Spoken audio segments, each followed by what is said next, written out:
રાજકોટના આંગણે સદભાવના વૃદ્ધાશ્રમ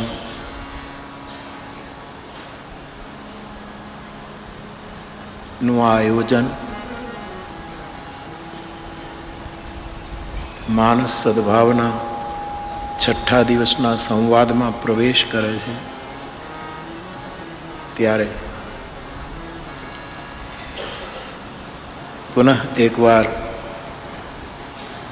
પરમ પૂજ્ય આખી પ્રવૃત્તિમાં જેમનો આશીર્વાદ, જેમનું સંરક્ષણ છે એવા પૂજ્ય સ્વામીજી મહારાજના ચરણમાં પ્રણામ. આપણ સૌને આશીર્વાદ આપવા, પ્રેરણા આપવા, આપણું ઉત્સાહવર્ધન કરવા માટે સાંદીપની આશ્રમથી પધારેલા પરમ પૂજ્ય ભાઈશ્રીને મારા પ્રણામ. પૂજની માતાજી, સ્વામીજી, અન્ય સૌ પૂજ્ય ચરણ, સૌને મારા પ્રણામ. વિવિધ ક્ષેત્રના સૌ અગ્રણીઓ, ઉપાસકો, કલા સાધકો, શબ્દસેવીઓ, એ સૌને પણ પ્રણામ કરું છું. આ પ્રેમ યજ્ઞમાં જેમણે જેમણે પોતાની આહુતિઓ આપી છે એ સૌ દાતા અને એમના પરિવારજનો, ભાઈ વિજય, મિત્તલભાઈ, એમની પૂરી ટીમ, એ સૌ અને આપ સૌ મારા શ્રોતા ભાઈ બહેનો, આપ સૌને પણ વ્યાસપીઠ પરથી મારા પ્રણામ. જય સિયારામ. જય સિયારામ. એક બે વાત જે આવી છે તે કહું. એક મેસેજ માતાજીએ મોકલ્યો છે કે બાપુ, આપે કાલે 5 વૃક્ષોની જે વાતો કરી એમાં જે ચંદનના વૃક્ષની વાત કરી, એમાં એવું શું થાય છે કે ચંદનનું વૃક્ષ વાવીએ તો લોકો ચોરી કરવાને બહાને કાપી નાખે છે. એમનું સંરક્ષણ જરા મુશ્કેલ છે. વાત સાચી છે. તો આપણે એવું કરીએ, પહેલું જે વૃક્ષ વાવો 5માં, ઈ શ્રી ગણેશ. ક્યાંથી છે ઈ ગણેશ વૃક્ષ? આપણે જે પહેલું આંબો વાવો, જે વાવો તે. ચંદનના કાષ્ટમાં આપનો અનુભવ છે કે લોકો કાપી જાય છે, એની સુરક્ષા મુશ્કેલ છે, તો કોઈ વાંધો નહીં. આંબો, તમને જે ગમતું હોય એ વૃક્ષ વાવો, પહેલું વાવો એ શ્રી ગણેશ. બસ એ ગણેશ વૃક્ષ આપણા માટે. એક તો આ ખુલાસો. કાલે પૂજ્ય સ્વામીજીએ કહ્યું કે આજે તો પૂજ્ય ભાઈશ્રી આવ્યા, એમનો આપણને લાભ મળ્યો, પણ કાલે ઘણા સંતો, મહાપુરુષો આવવાના છે. અને કાલે પૂજ્યપાદ સ્વામીજીનો પ્રાકટ્ય દિવસ છે. 29 તારીખ સ્વામીજીનો જન્મદિવસ છે. અને તેથી આ જેટલા સંતો, મહાપુરુષો આવશે એ પોતાનો સદભાવ, પોતાની પ્રસન્નતા પૂજ્ય સ્વામીજીના તરફ આપણે બધા જ અર્પણ કરીશું. પણ માતાજીની એવી ઈચ્છા છે કે કાલની કથા બાપુ 10 વાગ્યાને બદલે 9:30 શરૂ કરો. મેં એમ કહ્યું કે આપણે 10 વાગે જ રાખીએ અને જેટલા સંતો આવે એ બધા જ બોલે, ભલે કલાક 1.5 કલાકનો સમય જાય એનો વાંધો નથી. હું થોડુંક લંબાવી નાખીશ અથવા તો મારા ભાગે જેટલો સમય રહેશે એટલામાં હું રમી લઈશ. પણ માતાજી મને કહે નહીં બાપુ, 9:30 કરી આપો. એટલે આવતીકાલે કથા 9:30 વાગે શરૂ થશે. હું 9:15 9:30 વચ્ચે અહીંયા આવી જઈશ અને પછી જેટલા આપણા પૂજ્ય ચરણો, જેમ હમણાં પરિચય આપ્યો એ પોતપોતાની રીતે આપણે બધાના આશીર્વાદ સાંભળીશું. અને મૂળ તો કાલે પૂજ્ય સ્વામીજીનો દિવસ છે. મને તો એમ પણ થાય કે કાલે જ રામ જન્મ કરાવું, કાંઈ નક્કી નથી આપવું, પણ જોઈએ હવે. તો બાપ કાલ માટે આ અત્યારે હું ચૂકી જાઉં એટલા માટે એક સૂચના.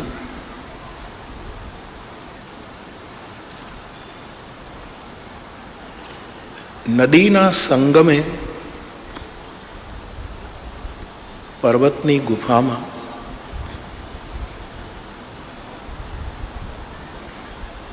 અને એવા મુખ્ય સ્થાનોમાં દ્વિજત્વનો જન્મ થાય છે એવું આપણા શાસ્ત્રો કહે.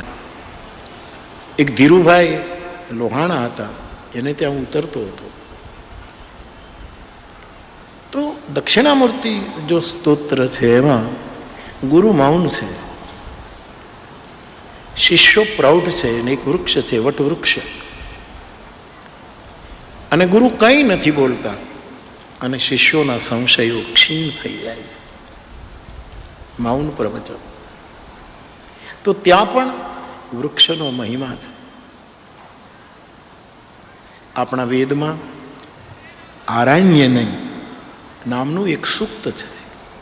આરણ્યક ગ્રંથો તો છે જ, પણ એક આરણ્યની એક સૂક્ત છે. વેદો બહુ નાનું છે સૂક્ત. એમાં એવું વર્ણન છે કે એવું અરણ્ય, એવું વન. વન અને જંગલમાં ફરક છે, યાદ રાખજો. વનમાં મોટે ભાગે શિકાર થાય છે અને વનમાં મોટે ભાગે શરણાગતિ થાય છે. જંગલોમાં શિકાર થાય છે, ત્યાં શિકારની વૃત્તિ પેદા થાય. વન, ઉપવન, તપોવન, ત્યાં હંમેશા શરણાગતિ અને સાધના થાય છે. તો એ સૂક્તમાં મેં વેદનું દર્શન કરતા કરતા જોયું. આપ કહેશો તો એ મંત્રો પણ કાલે લેતો આવીશ, પણ એ મંત્રોમાં એવું લખ્યું છે કે વૃક્ષોની વચ્ચે એક દેવી ઘૂમે છે, એનું નામ છે વનદેવી. વેદ કહે છે વનદેવી. અને એ વનદેવીને ઋષિ કહે છે કે તમે નગરમાં કેમ નથી આવતા, તમે ગામમાં કેમ નથી આવતા, તમે આ વૃક્ષની વચ્ચે જ કેમ જતા રહો છો? બળદગાડાવાળાને તમે કહો છો સાંજ. આ બધા દૃશ્યો વેદના છે. આ ગ્રામ્ય સભ્યતા બધી વેદમાં છે. ત્યાં કથા, ગ્રામ, આ બધા શબ્દોનો ઉપયોગ બહુ જ યોગ્ય જગ્યાએ થયો છે. તો વનદેવી તમે બધાને સાંજ પડે ત્યારે બળદગાડા લઈને ખેડૂતો પોતાના ગામમાં જાય, અમુક લોકો નગરમાં ગયા હોય પોતાનો ધંધો પૂરો કરીને પોતાના ઘરે ગામ તરફ વળે. તો હે વનદેવી, આપ કેમ નથી આવતા નગરમાં? આપ કેમ નથી આવતા? એવો પ્રશ્ન પૂછે. પણ એ વનદેવી બહુ જ એના સુંદર 2-3 અદ્ભુત એની ઘટનાઓનું વર્ણન કરે છે. મારે આપને એટલું જ કહેવું છે કે આ વૃક્ષ અને વન એનો મહિમા આપણા ગ્રંથોએ બહુ કર્યો, બહુ જ કર્યો.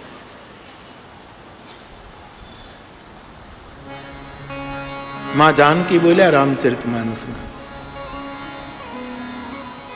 જ્યારે ભગવાન રામે એમને બહુ સમજાવ્યા કે દેવી તમે ઘરે રહો, સબ વિધિ ભામિની ભવન ભલાઈ. આપ ઘરે રહેશો તો માતા પિતાની સેવા થશે. વનમાં આવી વિપત્તિ હોય છે, રાક્ષસો મનુષ્યના આહારી હોય છે, આપ વનમાં નહીં ચાલે, આદિ આદિ આખું પ્રકરણ આપ માનસમાં જાણો છો. પછી જાનકીજી એના જવાબો આપે છે કે નહીં, મને વનમાં લઈ જાઓ. અને એ વખતે સીતાજી વનમાં મને કયો કયો લાભ મળશે એના વર્ણન કરે છે. વન દેવી વન દેવ ઉધાર, વન દેવી વન દેવ ઉધાર. વનમાં જઈશ તો મને વનદેવી સાસુ તરીકે મળશે. આ વન્ય સંબંધો જુઓ. અને વનદેવ મારા સસરા હશે. અને આપે જરાય આર્યપુત્ર ચિંતા કરવાની નથી. વનદેવી અને વનદેવ સાસુ સસરાની જેમ મારી સાર સંભાળ લેશે, એવું જાનકીજી બોલ્યા છે. સસુર સમ સારા, મારી સાર સંભાળ વનના દેવો અને વનની દેવીઓ કરશે. આ કેવલ સીતાજી માટે જ નથી, આ પૃથ્વી બોલી છે, પૃથ્વીની દીકરી બોલી છે, પોતાના ભાઈઓ માટે બોલી છે. આ વૃક્ષો જાનકીના ભાઈ છે, સીતાના ભાઈ છે.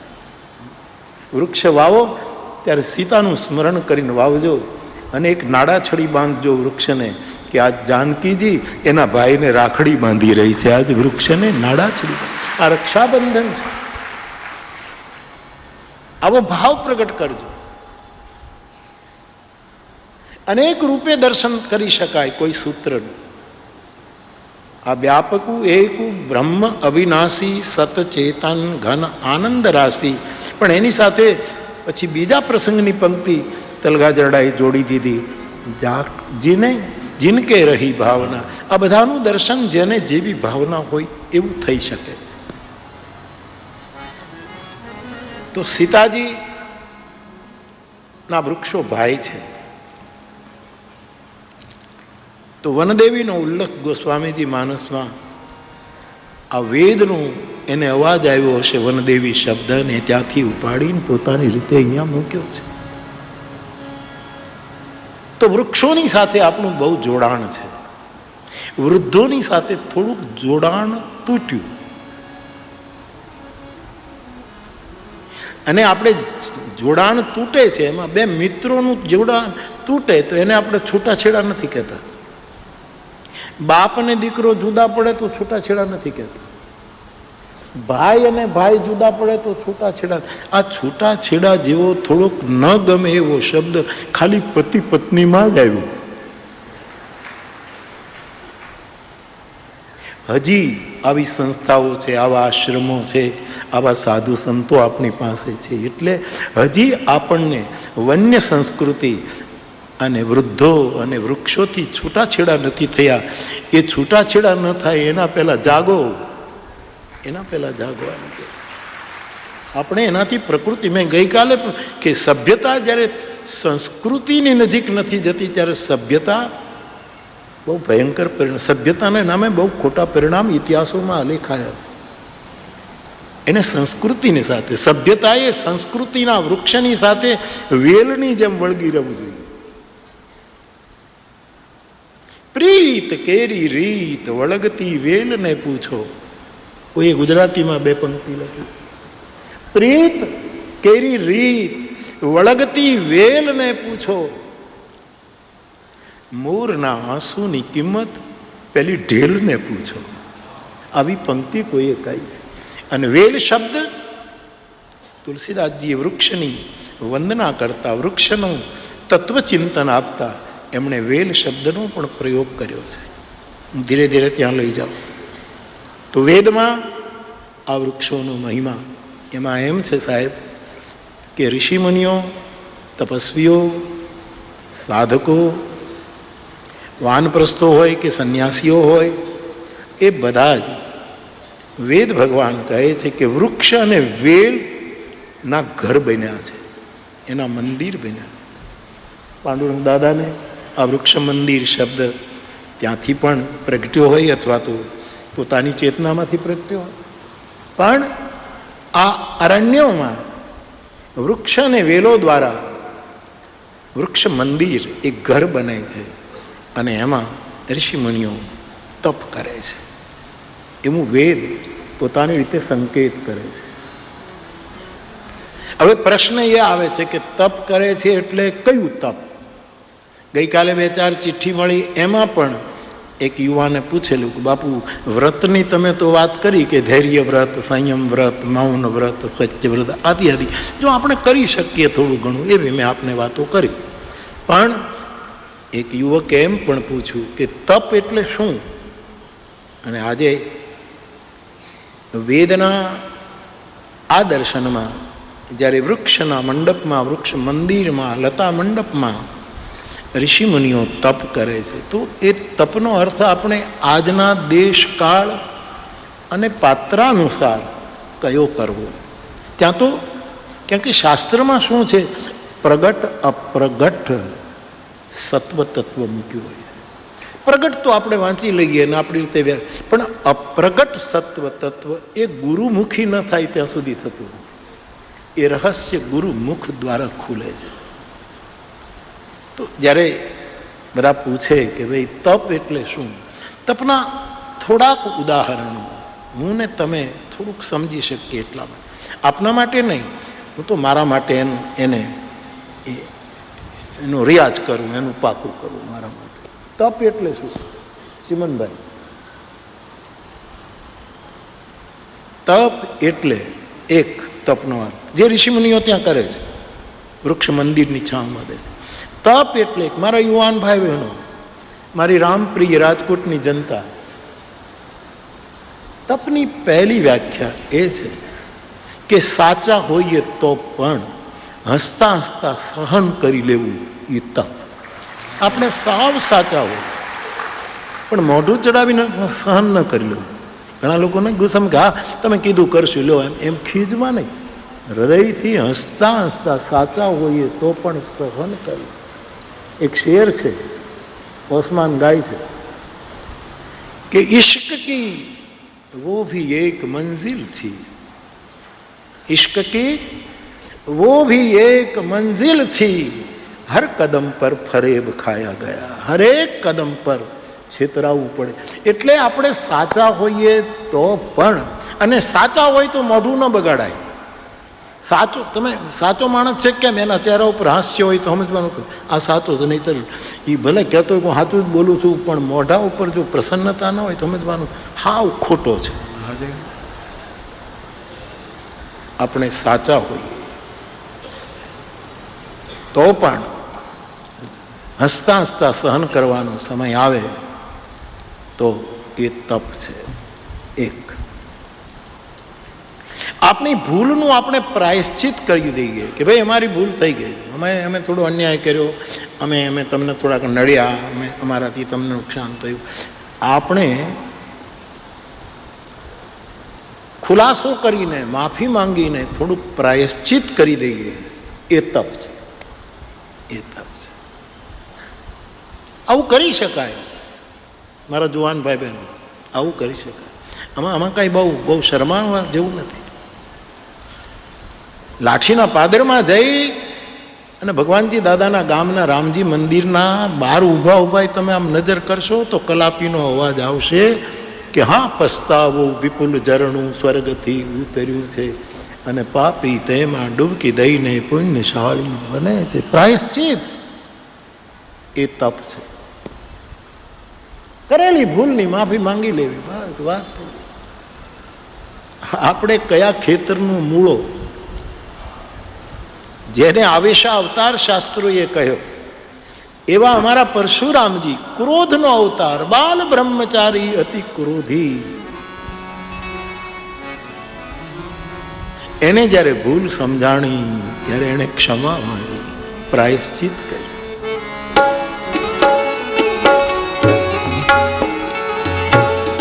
પ્રાયશ્ચિત કરો બાપ, એ તપ છે.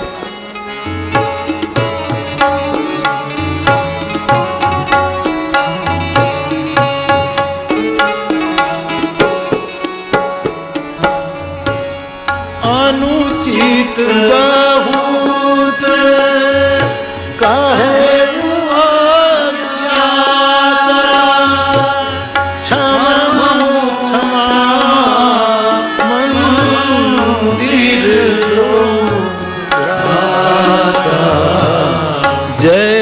રઘુબંધનો સે વનજ વન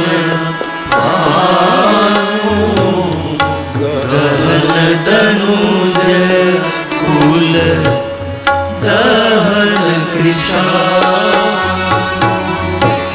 કહી જય જય જય રઘુકુલ કેતુ ભૃગુપતિ ગયે બનહિ તપ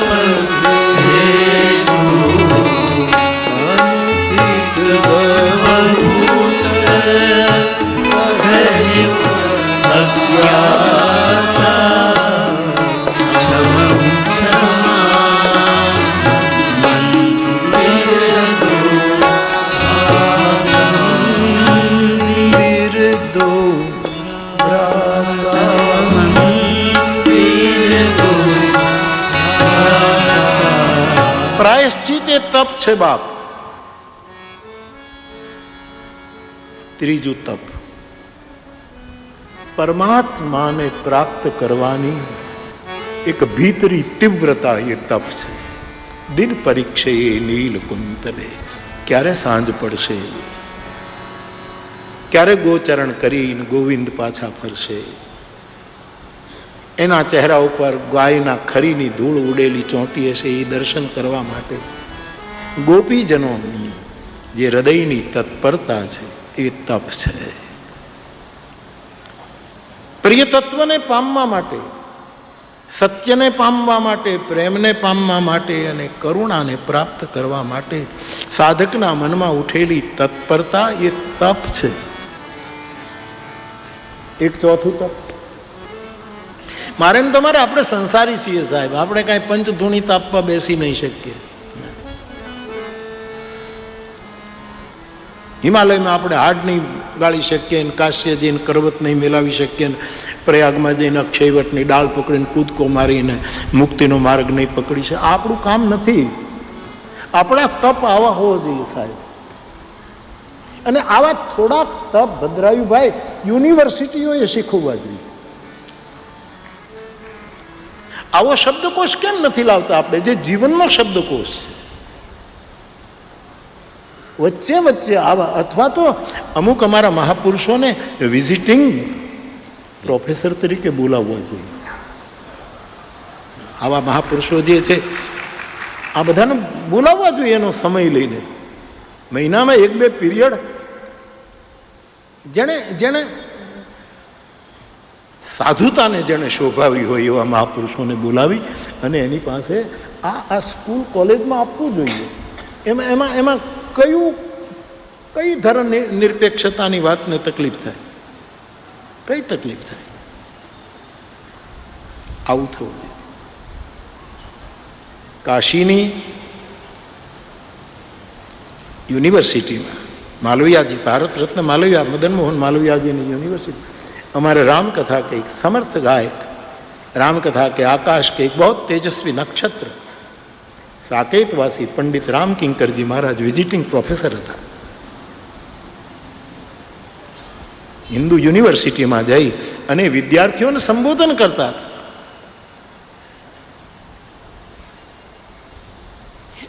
काशीना नरेश महाराजा, अब तो एमना पुत्र महाराजा, पण ये काशी नरेश जे महाराजा वृद्ध था અને એ જ્યારે ભાઈ એના એક કુલપતિ ગણાય, અને મારે જ્યારે એ હિન્દુ યુનિવર્સિટીમાં બોલવા જવાનું થયું ત્યારે મને બાપુ એક વિનંતી કરું છું, દર વર્ષે તમે અહીંયા એકાદ પ્રવચન કરવા આવો ને. મેં કીધું મને બોલાવશે તો આવીશ અને મારા સમયે આવીશ, જરૂર આવો.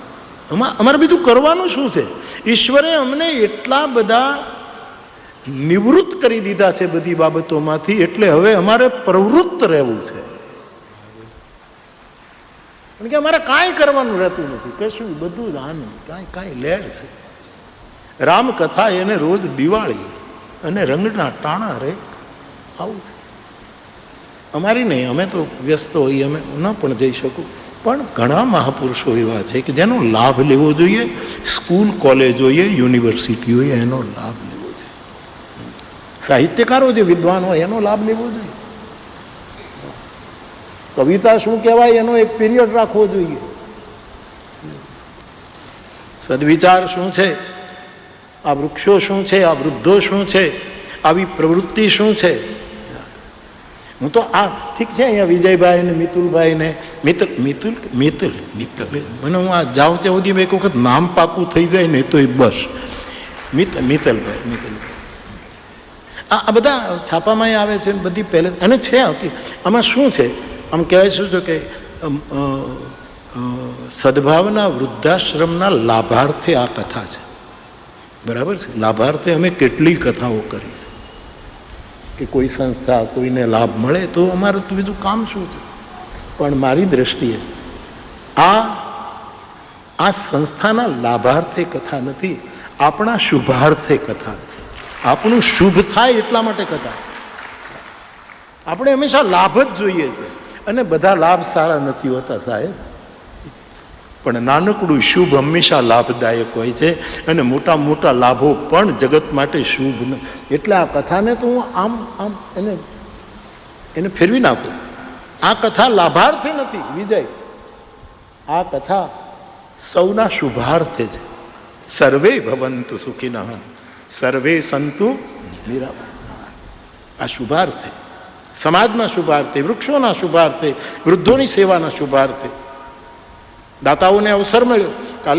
કાલે વિજયભાઈ અમને માતાજી સ્વામીજીને મળવા ગયો તો દાતા પરિવારો જે આવ્યા, મને આવા દાતાઓ ઓછા મળ્યો માતાજી, હું રાજી થાઉં.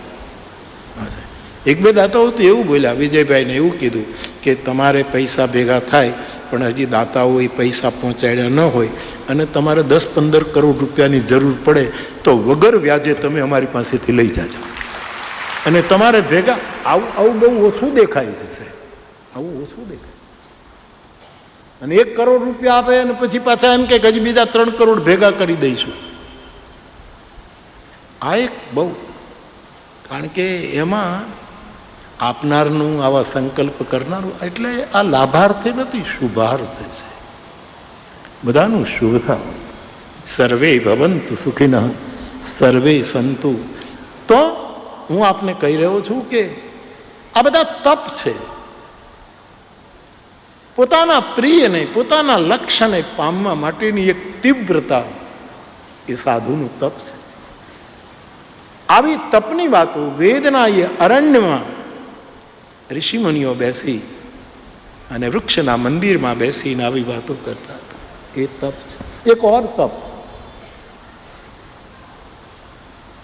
જગતને ઉપદેશ દેવા માટે કે તમે વક્તા બની જાઓ કે વ્યાખ્યાન કરવા માંડો, એ બધું સારું છે, પણ તમે તમારે ઘરે બેસી અને સ્વાધ્યાય કરો અને ગ્રંથોનું અધ્યયન કરો, એ પણ તપ છે.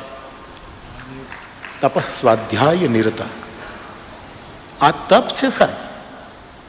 તમે ભગવદ્ ગીતા વાંચો, અર્થો ન સમજાય ત્યારે આવા મહાપુરુષો ક્યાંક મળી જાય, એની પાસેથી જે ગુરુ મુખે એના અર્થો સમજો અને પછી પરમાર્થના માર્ગ ઉપર પગલાં મૂકો. આ તપ છે. અધ્યયન, સ્વાધ્યાય, ઇવન પ્રવચન ભી તપ છે. સ્વાધ્યાય પ્રવચનાભ્યામ ન પ્રમદિતવ્ય. આ તો વેદોનો આદેશ છે, ઉપનિષદોનો આદેશ.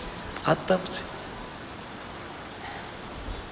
ઘણા લોકો અમને એમ કહે કે બાપુ તમારે તો લીલા લહેર છે. આ બોલવું સતત મોટામાં મોટું તપ છે. એ અમારો બચાવ નથી કરતા, અમને એ તપ ગમે છે. આ તપમાં ખપી જવું છે. આ તપ કરતા કરતા ખપી જવું. બાપુને તો લહેર, અમારે બેસવા માટે કેટલી પડાપડી થાય છે. આ હિન્દી ભાષીઓ મને હંમેશા એમ કહે, હું એને પૂછું કે તમને હું ગુજરાતીમાં બોલું એ બધું સમજાય? તો કે તમારી ગુજરાતી સમજાય છે પણ તમારા ગુજરાતીઓ સમજાતા નથી. અમે ગમે તેટલા દૂરથી આવ્યા હોય પણ પહેલાં તો એ જ બેસી જાય સાહેબ, અમને બેસવા દેતા. પણ એને સહન કરી લો, એવું તપ કરો. ગુજરાતી સમજાય. લાંબો ડગલો મૂછ વાંકડી, ચીરે પાઘડી રાતી, બોલ બોલ તો તોળી તોળી, ઈ છેલ છબીલો ગુજરાતી, ગુજરાતીનો મહિમા ગજબ છે. ગુજરાતી ભાષા, ગુજરાતી ભાવ, ગુજરાતી પહેરવેશ, આવું બધું મેં પહેલેથી બહુ કહી રાખ્યું છે સાહેબ.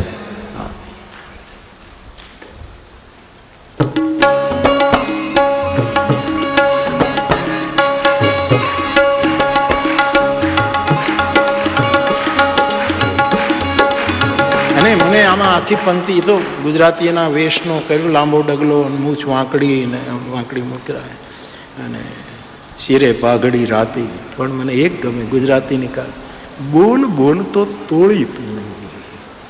મારો ગુજરાતી બોલ. ગાંધી બોલતા હોય તો તોળી તોડીને બોલે, સરદાર બોલે તો આમ તોળી તોડી, રવિશંકર મહારાજ બોલે તો બોલ તોળી તોડીને બોલે સાહેબ.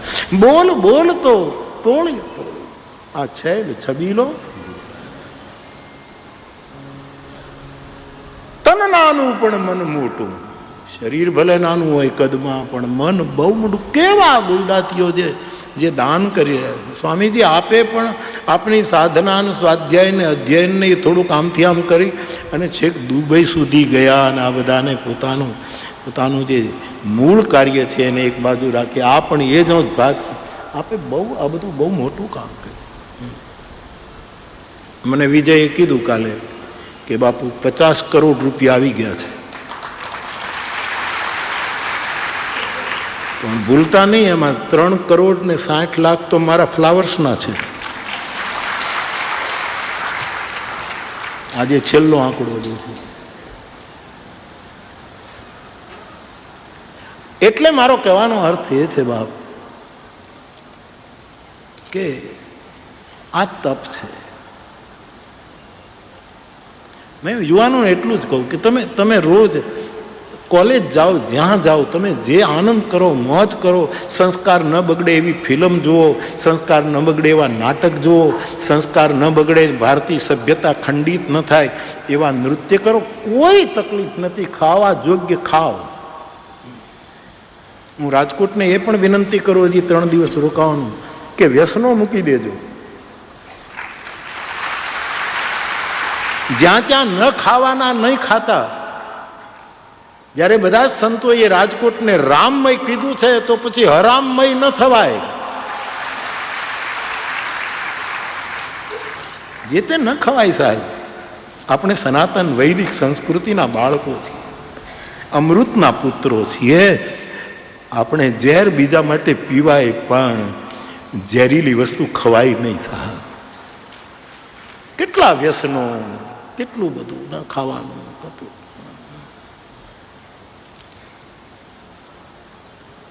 એમાંથી આપણે બહાર નીકળીએ તો અધ્યયન, પ્રવચન, સ્વાધ્યાય એ તપ છે. સત્ય આદિ 11 મહાવ્રત પ્રમાણિકતા પૂર્વક વિનમ્રતાથી પાળવાનો પ્રયત્ન એ તપ છે. ગાંધીએ કરી બતાવ્યું.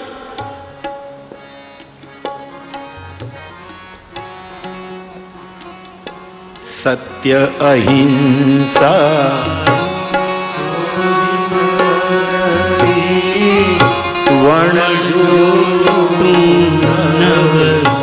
સંઘર,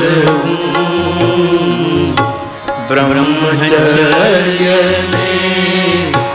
જાતે મહેનત કોઈ અડે ના અભડા, અભય સ્વદેશી સ્વાદ ત્યાગ. ગાંધીજી મને માફ કરે, આ સ્વાદ ત્યાગ નહીં ફાવે આપણને. ચાનો ટેસ્ટ તો લેવો જોઈએ ને, ભજીયાનો ટેસ્ટ તો. ગાંધી બાપુ તું પરમ સંત, આપણે એના છોકરાઓ છીએ એટલે એને વાંધો નહીં આવે, રાજી થશે. બાકી આ સ્વાદ ત્યાગ આવે ને ત્યાં હું અટકી જાઉં છું. કારણ કે આપણે તો સ્વાદ જોઈએ. જીભ શું કામ આપી છે? બીજાને સ્વાદ આવે એવું બોલવા માટે, અને પોતે રસ લેવા માટે રસના પરમાત્માએ આપી છે. સત્યમ બ્રુયાત પ્રિયમ બ્રુયાત. એટલે સ્વાદ ત્યાગ એ ગાંધી બાપુ તો કરી છે. પેલો નહીં અમેરિકન આવ્યો તો લીમડાની ચટણી સાબરમતી આશ્રમમાં ગાંધી બાપુ પીરસે સાથે જમા. પેલા આમ લીમડાની ચટણી ખાધી તો બહુ બહુ કડવી લાગી. એટલે હવે ગાંધી બાપુ બેઠે તેમ એટલે એણે એકદમ ખાઈ જાઉં. એ બધી ખાઈ ગઈ તો ગાંધીજી બીજો લોંદો નાખ્યો અને બહુ બહુ ભાવી લાગે છે એટલે બીજું. પેલો બિચારો પાછો આમ ખાઈ ગયો તો વળી ત્રીજું. સ્વાદ ત્યાગ કેમ થાય સાહેબ? ચૈતન્ય પરંપરાના મહાપુરુષોને, સનાતન આદિ ગોસ્વામીઓ, ગૌરાંગ મહાપ્રભુએ વૃંદાવનમાં કૃષ્ણ લીલાની શોધ કરવા માટે મોકલ્યા. ત્યારે કહેલું કે 2 હાથમાં ભિક્ષા લેજો અને યમુનાના પાણીમાં 2 હાથની ભિક્ષા અને બોળી અને અસ્વાદ કરીને ભિક્ષા, શરીરને ટકાવવા માટે. પણ એ મહાપુરુષો કરી શકે. સ્વાદ ત્યાગ આપણને કાંઈ બહુ.